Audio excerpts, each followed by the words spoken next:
नमस्कार दोस्तों, मैं कुलदीप मिश्रा मिश्रा क्लासिक एकेडमी पर आपका स्वागत है। कल हमने देखा था इनर्शिया, फोर्स।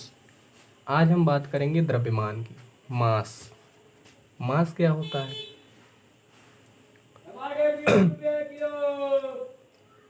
द्रव्यमान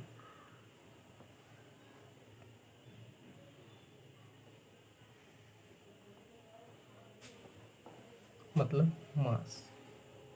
आज हम मास की चर्चा करेंगे। मास क्या होता है? अक्सर लोगों में कन्फ्यूजन बनी रहती है कि मास और वेट दोनों में कन्फ्यूजन बनी रहती है। फिलहाल अभी हम मास में और द्रव्यमान में अंतर तो नहीं बता रहे, लेकिन पहले हम मास पढ़ेंगे, फिर उसके बाद वेट हम अगले वीडियो में पढ़ेंगे। देखिए, मास क्या होता है। मास होता क्या है कि किसी वस्तु में पदार्थ की जो मात्रा निहित होती है या फिर अंतर्निहित होती है, उसे उस वस्तु का द्रव्यमान कहते हैं। फिर से समझना होगा। किसी वस्तु में पदार्थ की जो मात्रा निहित होती है, उसे उस वस्तु का द्रव्यमान कहा जाता है। अब जैसे हम कोई एग्जाम्पल ले लें, ये मार्कर ले लिया। अब इसका द्रव्यमान क्या होगा? हम वेट की बात नहीं कर रहे हैं, द्रव्यमान की बात कर रहे हैं। तो द्रव्यमान, देखिए, इस मार्कर को बनाने के लिए इसमें बहुत सारे मॉलिक्यूल का यूज किया गया है। बहुत सारे छोटे छोटे कण मिल करके इस मार्कर को बनाया गया है। तो ये जो मार्कर इस वस्तु में जो पदार्थ की जो मात्रा निहित है, जिससे मिलकर के यह बना हुआ है, इसी को हम क्या कहते हैं? द्रव्यमान कहते हैं। तो इस वस्तु का द्रव्यमान क्या है? इसके पदार्थ क्या है? इस वस्तु के द्रव्यमान हो जाएंगे। चलिए इसकी डेफिनेशन लिख लें। अगर हम तो लिखेंगे एकदम सिंपल भाषा में, किसी वस्तु में पदार्थ की जो मात्रा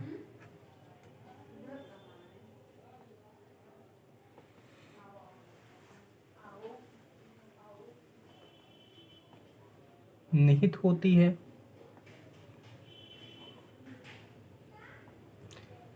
किसी वस्तु में पदार्थ की जो मात्रा निहित होती है या फिर अंतर्निहित होती है या फिर समाहित होती है, जो भी आप उचित लगे कह लीजिए, उसे उस वस्तु का द्रव्यमान कहते हैं।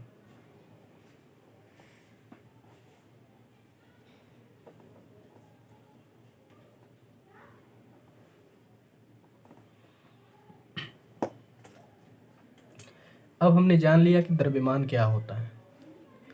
अब इसकी कुछ प्रॉपर्टीज होती हैं, इसके कुछ गुण होते हैं। अब इसके बारे में हम थोड़ा सा इसके गुणों को देख लें कि इसके क्या क्या गुण हो सकते हैं। प्रॉपर्टीज ऑफ मास, द्रव्यमान के गुण।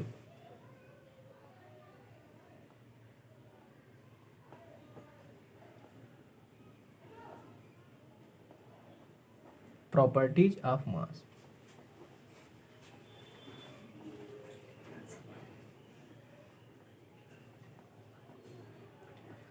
क्या होती है इसकी प्रॉपर्टी? अगर हम पहले प्रॉपर्टी की बात करें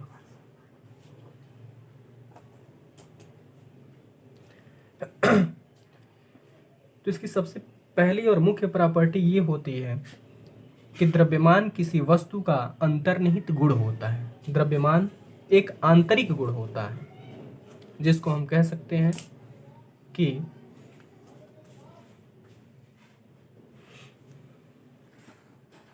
द्रव्यमान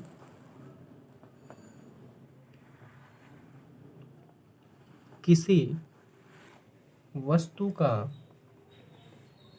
अंतर्निहित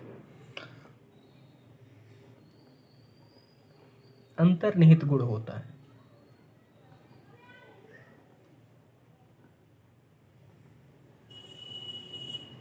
ठीक है, पहला क्लियर हो गया होगा। द्रव्यमान किसी वस्तु का अंतर्निहित गुण होता है। अंतर्निहित का क्या मतलब हुआ? अंतर्निहित का मतलब होता है उसी में समाहित होना, मतलब ये उसका आंतरिक गुण होता है, ना कि फिजिकली। दूसरा अगर हम पॉइंट देख लें, इसकी दूसरे गुण की अगर चर्चा करें तो दूसरा गुण हम कह सकते हैं, किसी वस्तु का द्रव्यमान किसी भी एटमॉस्फेयर पर, वातावरण पर निर्भर नहीं करता। किसी वस्तु का द्रव्यमान वास्तव में वातावरण पर निर्भर नहीं करता। जैसे इसका एग्जाम्पल अगर लेकर हम आपको समझाने की कोशिश करते हैं, जैसे यहाँ पर हमने ये ले लिया, ये पेन ले लिया। इस पेन का वेट जो भी हो, मान लिया कि ये जो है कि 20 ग्राम का या फिर 25 ग्राम का यह जो है कि पेन है। अब हमने पृथ्वी पर इसको ले गए, अब इसको हम चंद्रमा पर अगर ले जाएंगे तो इसके मास में कोई अंतर नहीं आएगा। हालांकि वेट में अंतर आ जाएगा, लेकिन इसके मास में कोई भी अंतर नहीं आएगा। क्यों? क्योंकि यह जितने मॉलिक्यूलों को मिलाकर के यह पेन बना हुआ है, उतने ही मॉलिक्यूल चांद पर भी मिलेंगे, उतने ही मॉलिक्यूल हमको मंगल पर भी मिलेंगे। तो इस मास पर, इसके मास पर जो है कि एटमॉस्फेयर का कोई भी अंतर नहीं मिलेगा। तो हम दूसरा पॉइंट इसको लिख सकते हैं, लिखेंगे किसी वस्तु का द्रव्यमान,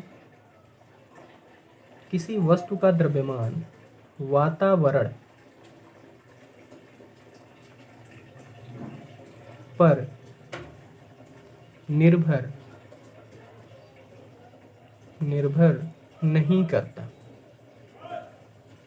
ये आपकी दूसरी प्रॉपर्टी थी। तीसरी प्रॉपर्टी अगर देखें,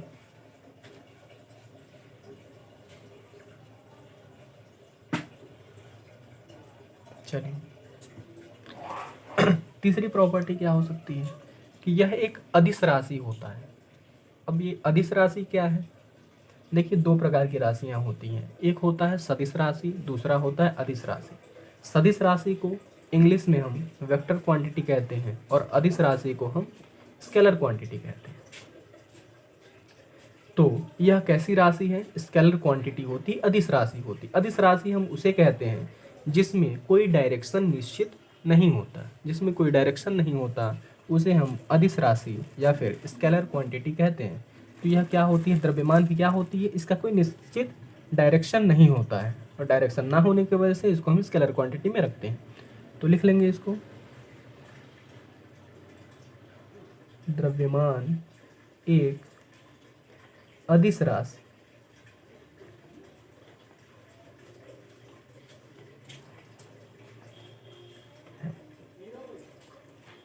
जिसका मात्रक क्या होता है? किलोग्राम। जिसका मात्रक किलोग्राम होता है।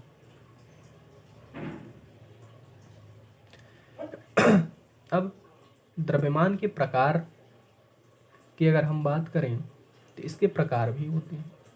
अब द्रव्यमान कितने प्रकार के हो सकते हैं?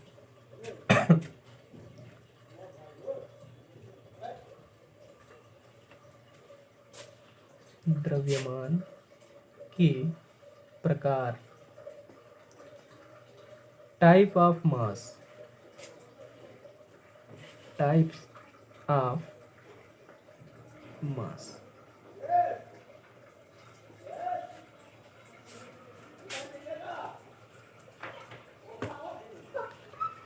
टाइप ऑफ मास देख लेते हैं, कितने प्रकार के इसके जो हैं, क्या क्या इसकी प्रॉपर्टीज हो सकती हैं। सॉरी, टाइप, प्रॉपर्टी नहीं। पहली प्रॉपर्टी क्या हो सकती है? पहले टाइप इसका क्या हो सकता है? तो जड़त्वीय द्रव्यमान पहला प्रकार है इसका, जड़त्वीय द्रव्यमान। इसको हम कह सकते हैं इंग्लिश में इनर्शियल मास।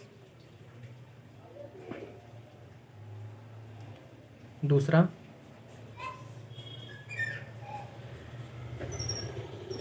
ग्रेविटेशनल मास।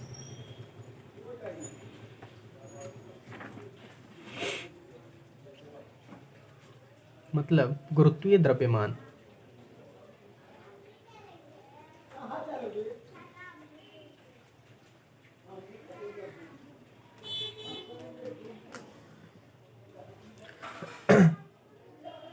गुरुत्वीय द्रव्यमान, ग्रेविटेशनल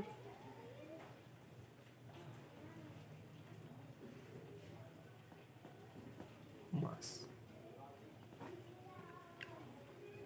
अब इसको थोड़ा जल्दी जल्दी अगर हम देखें तो अगर हम पहले की चर्चा करें जड़त्वीय द्रव्यमान की, क्या होता है जड़त्वीय द्रव्यमान?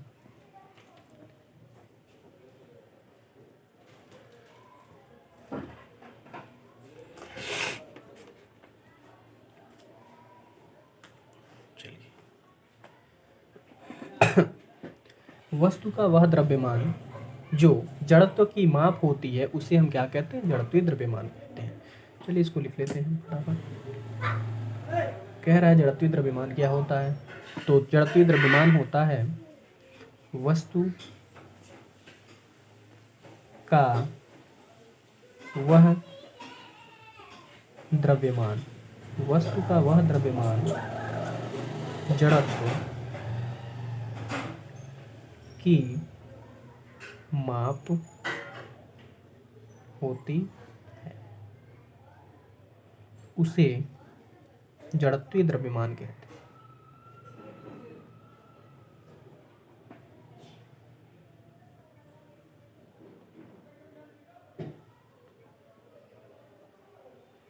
उसे जड़त्वीय द्रव्यमान कहते हैं। अब इसकी कुछ प्रॉपर्टीज होती हैं, कुछ इसके गुण होते हैं। इसके गुण क्या होते हैं?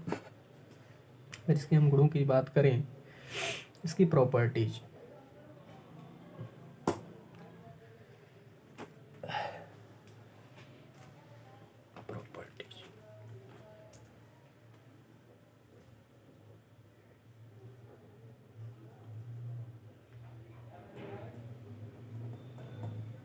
क्या गुण होते हैं इसके? पहला इसका जो गुण होता है वह होता है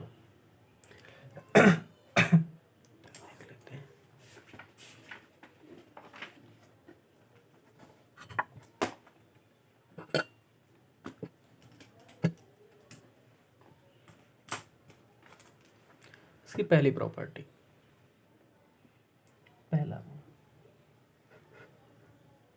पहला गुण होता है कि यह वस्तु का अंतर्निहित गुण होता है। बिल्कुल जैसा कि हमने द्रव्यमान में देखा था, बिल्कुल सेम टू सेम इसी की प्रॉपर्टी होती है। जो जड़त्वीय द्रव्यमान की प्रॉपर्टी है, इसकी प्रॉपर्टी और द्रव्यमान की प्रॉपर्टी बिल्कुल सेम सेम, तीनों पॉइंट बिल्कुल सेम है। तो अब इसको हम जल्दी जल्दी लिख लेते हैं। तीनों हम पहले समझा चुके हैं। क्या होता है? यह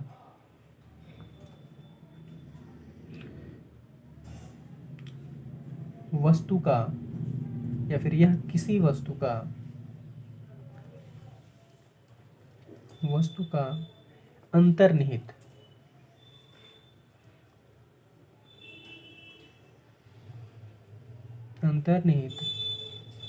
गुण होता है। दूसरे पॉइंट की अगर हम बात करें तो दूसरा पॉइंट क्या था हमारा? दूसरा पॉइंट था कि यह वातावरण पर निर्भर नहीं करता है। यह वातावरण पर निर्भर नहीं करता है। यह वातावरण पर निर्भर नहीं करता। ठीक है। अगर हम तीसरा पॉइंट इसका देखें तो ये क्या होती है? स्केलर क्वांटिटी होती है, अदिश राशि होती है, और इसका मात्रक क्या होता है? किलोग्राम होता है। यह अदिश राशि होती है तथा इसका मात्रक क्या होता है? किलोग्राम।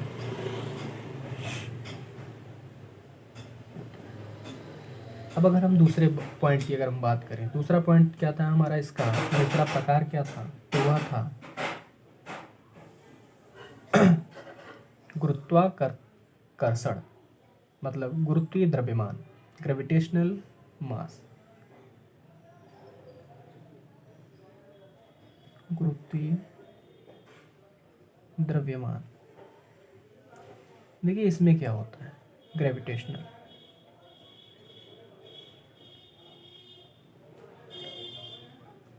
मास इसकी क्या प्रॉपर्टीज हैं, ये क्या होता है। अगर हम इसकी बात करें तो हम इसके बारे में लिख सकते हैं। इसको पहले समझ लेते हैं। पृथ्वी जिस बल से किसी वस्तु को अपकेंद्र की ओर आकर्षित करती है, इस बल के परिमाण को ही क्या कहते हैं, गुरुत्वीय द्रव्यमान कहते हैं। एक बार फिर से समझते हैं क्या कह रहा है। कहते हैं इसको कि पृथ्वी जिस किसी भी बल से, सबसे पहले देखिए गुरुत्वाकर्षण ग्रेविटेशनल की बात की गई है, तो इसमें सबसे पहले पृथ्वी आएगी। पृथ्वी जिस बल से, पहले गुरुत्वाकर्षण बल देख लेते हैं क्या होता है।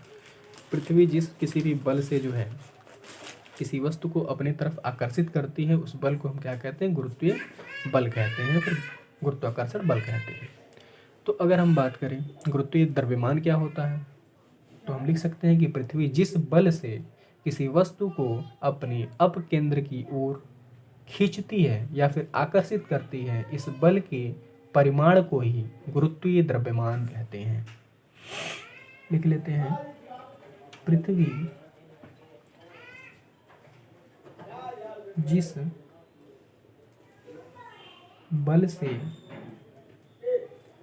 किसी वस्तु को अपकेंद्र की ओर, अपकेंद्र की ओर क्या करती है, आकर्षित करती है, आकर्षित करती है, उसे या फिर उस बल के परिमाण को ही क्या कहते हैं, गुरुत्वीय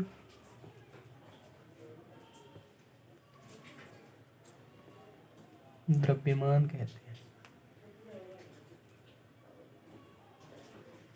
अब इसकी भी कुछ प्रॉपर्टीज होती हैं, जैसे कि जड़त्व वाला हमने देखा था, जड़त्वीय द्रव्यमान, वैसे ही इसके भी कुछ गुण होते हैं, इसकी कुछ प्रॉपर्टीज होती हैं।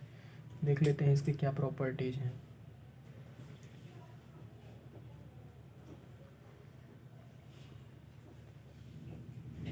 क्या प्रॉपर्टीज हो सकती है, इसमें भी 3 प्रॉपर्टियां हैं। जैसा सेम हमने ऊपर देखा था 3 प्रॉपर्टी, इसके भी तीनों मैच करेंगे, तीनों प्रॉपर्टी इसके भी सेम है। ठीक है, ऊपर वाला। चलिए अब इसको आप लिख लीजिएगा, बार बार लिखने से वीडियो लंबी हो जाएगी। अब हमने तो अभी देखा ये मास क्या होता है, द्रव्यमान को क्या होता है। आशा करते हैं कि यह मास के बारे में आप सब कुछ अब जान चुके होंगे। हाँ, अब अगली वीडियो भी हम जो है कि बनाएंगे, वेट के ऊपर बनाएंगे। वेट और मास में लोगों को जो है कि बड़ा कन्फ्यूजन रहता है, इसलिए जो है कि हमने मास समझा दिया है। अब इसके बाद जो है कि हम वेट बता देंगे। देखिए इसमें ज़्यादा डिफरेंस नहीं होता है मास में और जो है कि द्रव्यमान में, लेकिन अगर देखा जाए तो बहुत ही ज़्यादा अंतर होता है। क्यों? क्योंकि मास जो है एक स्केलर क्वांटिटी होती है और जो हमारा वेट होता है वो वेक्टर क्वांटिटी होता है। तो इसके बारे में आगे चर्चा करेंगे। फिलहाल हमने इसके प्रीवियस वीडियो में हमने देखा था, हमने इनर्शिया देखा था, इनर्शिया जड़त्व का नियम देखा था, जिसको हम न्यूटन्स लॉ ऑफ मोशन का प्रथम सिद्धांत भी कहते हैं। एक बार अगर हम पुराना वाला फिर से अगर हम चर्चा कर लें, एक बार समराइज कर लें, पीछे हमने क्या पढ़ा था। तो पीछे हमने बल को पढ़ा था, बल क्या होता है पीछे वीडियो देख सकते हैं। और फिर हमने इनर्शिया देखा था। इनर्शिया अगर आपको जानना है तो प्रीवियस वीडियो में देख लीजिएगा। लेकिन फिर से अगर हम देखना चाहें कि इनर्शिया क्या होती है या फिर न्यूटन के प्रथम गति का सिद्धांत क्या है, तो हम कह सकते हैं कि यदि कोई वस्तु विरामावस्था में है तो, या फिर विरामावस्था में है या फिर गतिमान अवस्था में है, तो वह अपने स्थिति में परिवर्तन का विरोध करती है। तब तक करती है जब तक कि हम उस पर कोई बाह्य बल न लगा लें, तब तक वह क्या करती है, अपनी स्थिति में परिवर्तन का विरोध करती है। चलिए अब इसके बाद आता है न्यूटन की गति का द्वितीय सिद्धांत। हम देख लेते हैं न्यूटन की गति का द्वितीय सिद्धांत।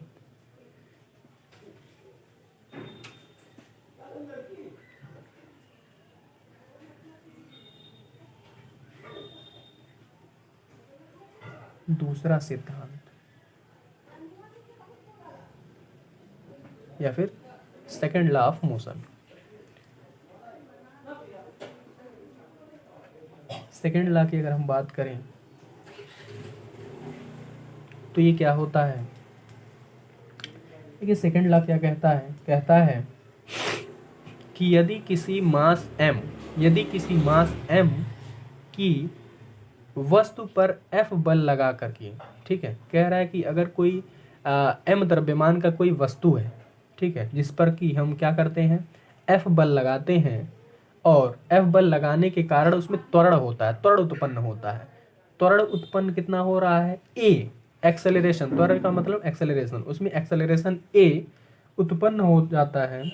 तो बल और बल जो होता है वह किसके बराबर हो जाता है, उस वस्तु के द्रव्यमान तथा उस वस्तु में हुए त्वरण के गुणनफल के बराबर हो जाता है।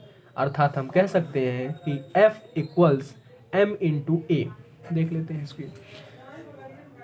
दूसरा नियम ये कहता है कि जैसे मान लीजिए ये मार्कर है, ठीक है, अब इस मार्कर पे हमने जो है कि कुछ बल जो है कि इस पर जो है कि हमने अप्लाई किया, हमने इसमें कुछ जो है कि बल अप्लाई किया। अब यह जो बल है वह किसके बराबर हो जाएगी, इस वस्तु के मास हम पीछे पढ़ चुके हैं, इस वस्तु का मास तथा इस वस्तु में हमारे द्वारा लगाए गए बल के कारण जो इसमें एक्सेलरेशन उत्पन्न हुआ है, तो उस एक्सेलरेशन और इस मास दोनों के गुणनफल के बराबर ही जो होगा वह हमारा फोर्स होगा। चलिए इसको अब लिख लेते हैं। चलिए अब लिखेंगे, यदि किसी m मास या फिर द्रव्यमान की वस्तु पर F, अभी देखिए हमने इसको हम वेक्टर F बोलेंगे, वेक्टर F। वेक्टर क्यों लगा दिया, ये वेक्टर कब लगता है, ये वेक्टर क्वांटिटी जो होती है उस पर हम जो वेक्टर लगा सकते हैं। तो यहाँ पे इसका मतलब होता है डायरेक्शन शो कर रहा है, जहाँ डायरेक्शन होता है वहाँ वेक्टर होता है, तो इसको हम बोलेंगे कैसे, वेक्टर F बल लगाकर, वेक्टर F बल लगाकर वेक्टर A एक्सेलरेशन, एक्सेलरेशन मतलब कि त्वरण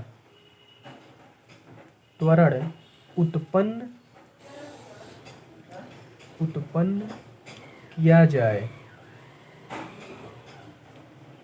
तो जो हमारा बल है वह बल क्या हो जाता है, द्रव्यमान तथा वस्तु में हुए त्वरण लिखेंगे, वस्तु में हुए त्वरण के गुणनफल के बराबर होता है, अब इसको अगर हम सूत्र में बांधना चाहें तो क्या हम कह सकते हैं, लिख सकते हैं, सिंपल है, लिखेंगे वेक्टर F जो हमारा बल हमने जो अप्लाई किया था, वेक्टर F वह बराबर हो जाएगा किसके, m मतलब कि बोले तो मास, किसका मास, इस वस्तु का मास जिस पर हमने जो है कि फोर्स अप्लाई किया है, तो इसका मास इंटू का मतलब क्रॉस ये हो जाएगा आपका गुणनफल, ठीक है, गुणनफल का मतलब होता है मल्टीप्लाई कर देना, ठीक है, तो इसका गुणनफल हम निकाल रहे हैं, और किसका मास हो गया, और हमारा त्वरण उत्पन्न कर रहा है, जो त्वरण जो उत्पन्न हुआ है वो क्या है, एक्सेलरेशन है, हमारा A है, वेक्टर A, ठीक है। अब हम यहाँ से क्या देख रहे हैं कि जो हमारा फोर्स है, जो बल लगाया है हमने किसी वस्तु पर, वह किसके बराबर हो जा रही है, उस वस्तु के मास पर और उस वस्तु में हुए एक्सेलरेशन पर, एक्सेलरेशन के मल्टीप्लिकेशन मतलब दोनों के गुणनफल के बराबर जो है हमारा फोर्स आकर निकल रहा है। यही है हमारा न्यूटन की गति का द्वितीय सिद्धांत। अब इसके बारे में थोड़ा सा और अगर हम आगे बढ़ें तो आते हैं, इसी से रिलेटेड है मोमेंटम। संवेग, जिसको हम कहते हैं संवेग मोमेंटम, बिल्कुल इसी से संबंधित है, इसको हम देखेंगे। क्या होता है संवेग?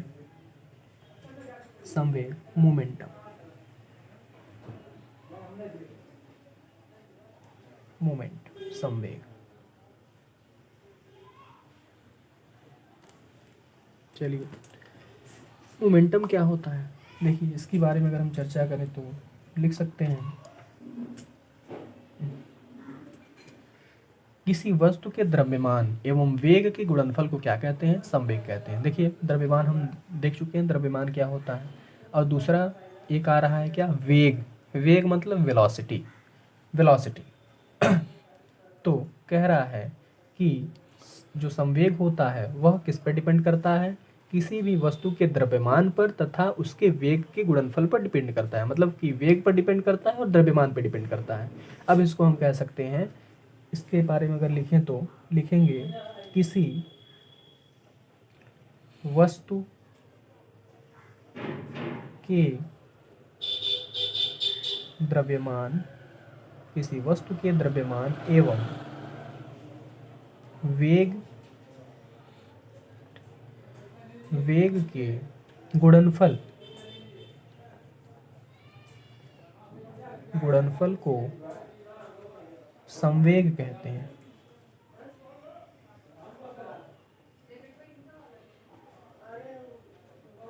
संवेग कहते हैं। इसके बारे में अगर इसका हम सूत्र लिखना चाहें तो लिखेंगे, देखिए संवेग को हम किससे डिनोट करते हैं? संवेग को हम स्मॉल पी से डिनोट करते हैं। संवेग को हम स्मॉल पी से डिनोट करते हैं। लिखेंगे इक्वल्स, यह किस पर डिपेंड करता है? मास पर डिपेंड करता है पहला, और दूसरा किस पे? वेलोसिटी पे। वेलोसिटी देखिए ये वेक्टर क्वांटिटी होती है, संवेग भी हमारा वेक्टर क्वांटिटी होती है, तो हम वेक्टर लगाते हैं, वेक्टर लगा देंगे, फिर ये हमारा सूत्र निकल करके आ गया, मोमेंटम का फॉर्मूला है।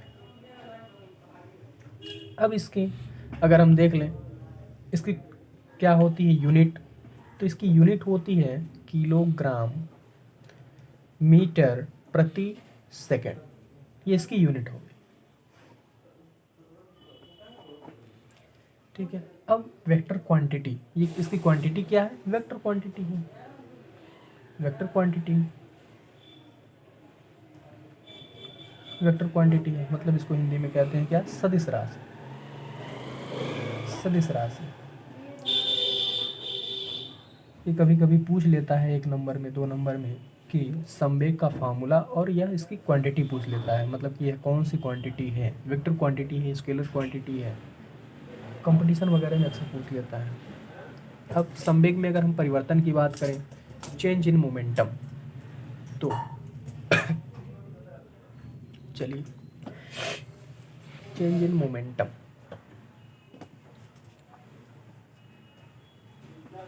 संवेग परिवर्तन,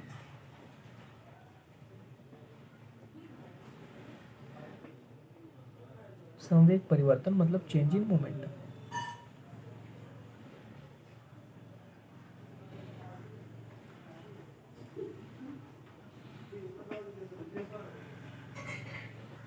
बस कुछ नहीं है, समय के साथ जब परिवर्तन कर देंगे, परिवर्तित कर देंगे संवेग में, तो वही क्या हो जाएगा?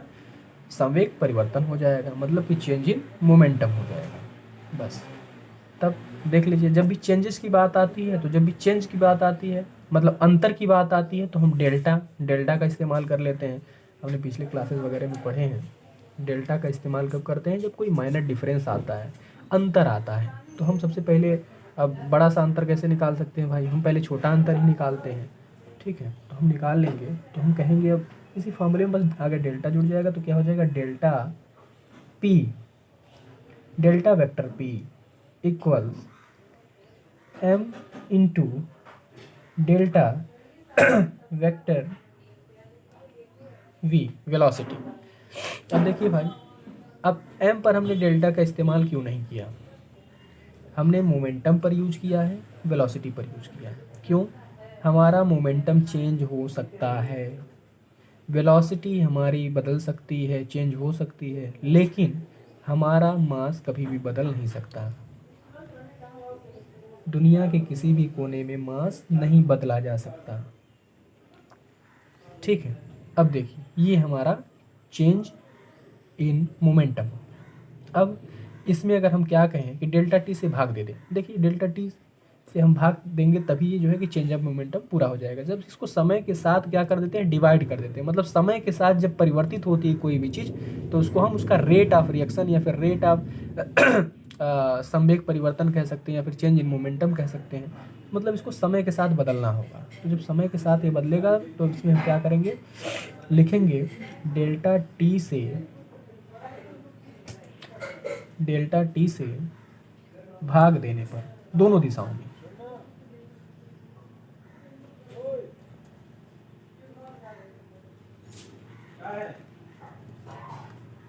भाग देने पर, ठीक है, दोनों साइड में हम क्या कर दे रहे हैं, भाग दे रहे हैं। क्या हो जाएगा, delta vector P divided by delta T equals M into delta vector V divided by delta T. अब अगर इसको हम देखें, ये हमारा क्या बन रहा है, v by T, velocity divided by time. तो इसको हम क्या कहते हैं, वेलोसिटी डिवाइडेड बाई टाइम हमारा हो जाता है एक्सेलरेशन। ये हो जाएगा हमारा त्वरण। ये त्वरण का फार्मूला है। त्वरण इक्वल्स क्या होता है, वेलोसिटी डिवाइडेड बाई टाइम होता है। ये हमारा त्वरण हो जा रहा है कहीं ना कहीं। अब हम इसको क्या कह सकते हैं, delta P divided by delta T equals M into A. हो सकता है, कोई कंफ्यूजन नहीं होनी चाहिए इसमें। ये फार्मूला होता है हमारा। चलिए, अब अगर m इंटू ए, अगर हम देखें फोर्स का फार्मूला अगर हमने निकाला था, ये F इक्वल्स होता है m इंटू ए।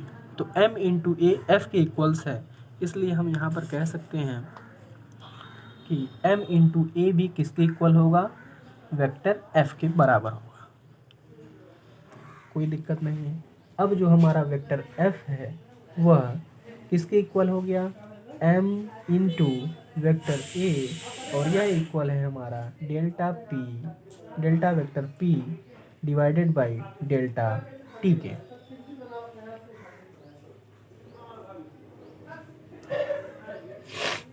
अब यही क्या है, हमारे न्यूटन के सेकेंड नियम है, अर्थात लिखेंगे अर्थात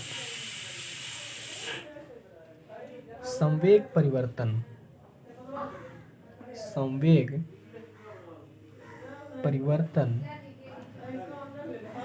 की जो दर है, अर्थात संवेग परिवर्तन की दर ही बल कहलाता है। क्या कहलाता है, बल कहलाता है। अब इससे क्या निकल करके आ गया कि जो संवेग परिवर्तन की दर है, परिवर्तन का मतलब ये कि जब इसमें टी से डिवाइड कर देते हैं, टी का मतलब यहाँ पर टाइम है, डेल्टा टी का बात करें तो समय में परिवर्तन है, समय में परिवर्तन है। ये क्या है, मोमेंटम में परिवर्तन, मतलब कि संवेग में परिवर्तन है। ठीक है, बस। तो ये क्या हो रहा है कि जब संवेग में समय के साथ परिवर्तन हो रहा है तो उसी को हम क्या कहते हैं, संवेग परिवर्तन की दर कहते हैं। और जो ये दर होता है इसी को हम क्या कहते हैं, फोर्स कहते हैं, इसी को हम बल कहते हैं। अब अगर इसके हम मात्रक की अगर बात कर लें, इसकी मात्रक, बल के जो मात्रक होते हैं,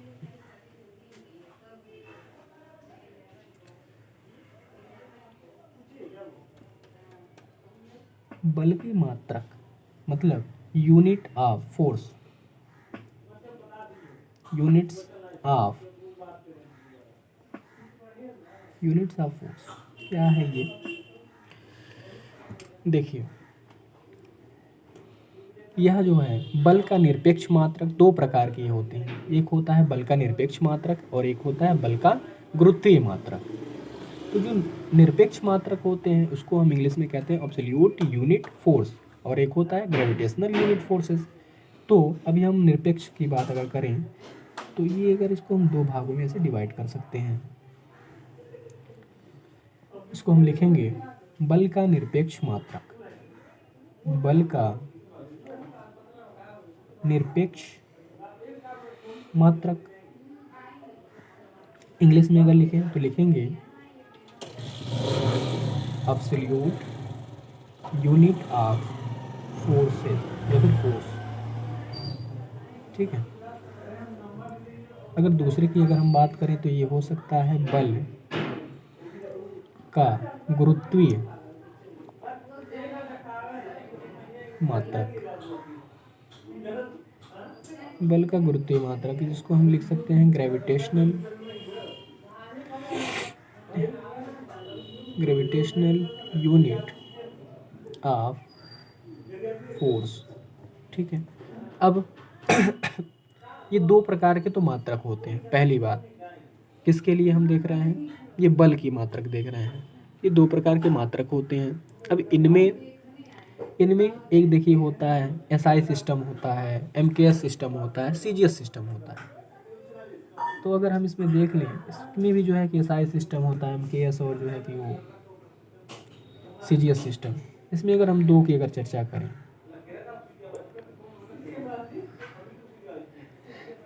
चलिए एमकेएस सिस्टम की बात करते हैं। एमकेएस सिस्टम, और दूसरी तरफ हम बात करते हैं सीजीएस सिस्टम की।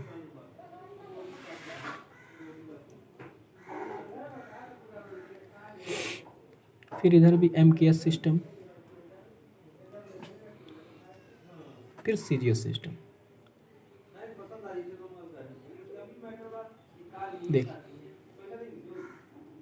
इसका होता है न्यूटन इक्वल्स क्या होता है केजी मीटर पर सेकेंड स्क्वायर। इसका क्या हो जाएगा, इसका होता है डाइन ग्राम सेंटीमीटर पर सेकेंड स्क्वायर। अगर इसका हम बात करें, इसमें बात करें ग्रेविटेशनल यूनिट फोर्सेस की, में एमकेएस सिस्टम की अगर बात करें तो ये होता है 1 kg वेट 9.8 न्यूटन। क्या होता है ये 9.8 न्यूटन। ये आता है आपका कंपटीशन वगैरह में, या फिर ऐसे भी आपसे पूछे जा सकते हैं 1-2 नंबर में, वाइबा वगैरह लेते हैं तो पूछते हैं। और इस सीजीएस सिस्टम की अगर बात करें तो इसमें क्या होता है 1 ग्राम वेट इक्वल्स क्या होता है ये 980 डाइन होता है। ठीक है। बस ये आपने देख लिया यूनिट, हमने क्या देख लिया, यूनिट देख लिया किसका, बल का यूनिट। ठीक है। और हमने क्या देखा था संवेग परिवर्तन की हमने दर देख लिया, मोमेंटम क्या होता है, संवेग क्या होता है, ये हमने देख लिया। और आज हमने क्या देखा, न्यूटन के गति का दूसरा सिद्धांत, न्यूटन की गति का दूसरा सिद्धांत देख लिया, न्यूटन की गति का दूसरा सिद्धांत। आशा करते हैं सब कुछ आज आपको समझ में आया होगा। पुरानी वाली वीडियो भी अगर आपको फोर्स जानना है और न्यूटन की गति का प्रथम सिद्धांत जानना है, तो इनर्शिया जानना है, तो प्रीवियस वीडियो को एक बार ज़रूर देख लें। धन्यवाद।